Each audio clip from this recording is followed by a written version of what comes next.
रेखा पिछले 7 साल से माँ बनने की आस में हर मंदिर, हर मजार, हर तीर्थ घूम चुकी थी, लेकिन उसकी गोद अब तक सूनी थी। भगवान, मैं बस एक बार माँ कहलाना चाहती हूँ। एक बार, चाहे मेरी उम्र यही थम जाए, लेकिन मेरी गोद खाली न रहे।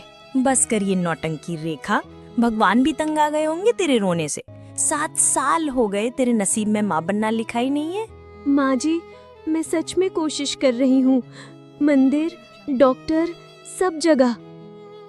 कोशिश? तेरी कोख ही बांझ है। हमारे खानदान का नाम रोशन करने के लिए बहू लाई थी, और तूने हमें क्या दिया? शर्म। गांव की औरतें रेखा की किस्मत को कोसते हुए उसे एक नए रास्ते की तरफ ढकेल रही थी। बेचारी रेखा, सुना है 8 साल हो गए शादी को, लेकिन अभी तक।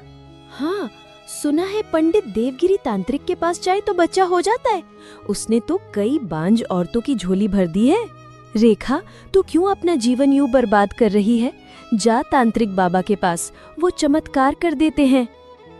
रेखा गांव वालों की बातों में आकर सोचने पर मजबूर हो जाती है, आखिर हर्ज ही क्या है और क्यों न जाऊं? तब तक यूं ही लोगों के ताने सुनती रहूंगी। आखिरी उम्मीद लेकर रेखा जंगल के किनारे बनी तांत्रिक देवगिरी की कुटिया जाने का फैसला करती है।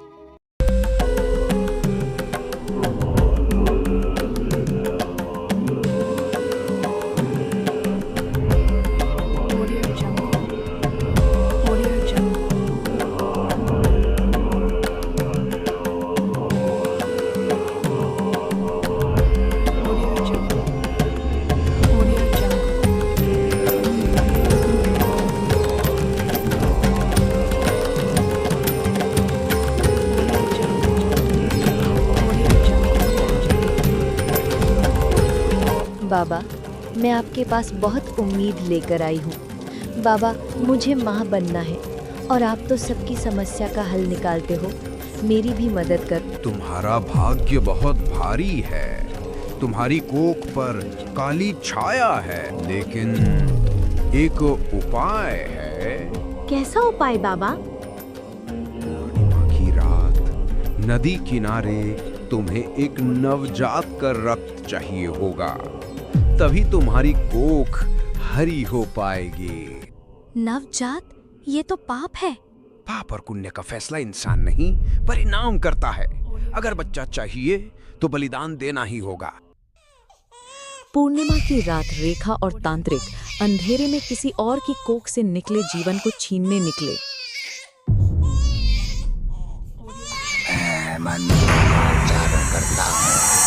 और फिर रेखा ने वो कर दिया जिसके लिए उसे हमेशा पछताना पड़ेगा।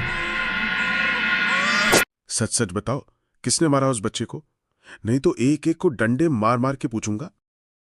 साहेब, रेखा और तांत्रिक देवगिरी ने मिलकर के मारा है उस बच्चे को। पुलिस की जांच ने दोनों को पकड़ लिया और अदालत ने इंसाफ सुनाया।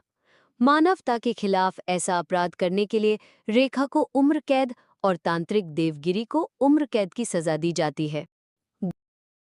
काश मैंने भगवान पर भरोसा रखा होता। काश मैंने उस तांत्रिक की बात ना मानी होती। आज ना वो बच्चा मरा होता और फिर रेखा ने वहीं घुट घुट करके दम तोड़ दिया, और तांत्रिक की आंखों में अभी लालच गहरा रहा था। अगर ये कहानी आपको पसंद आई हो तो हमें लाइक, सब्सक्राइब और कमेंट करना न भूलें। हम आपके कमेंट का इंतजार करेंगे।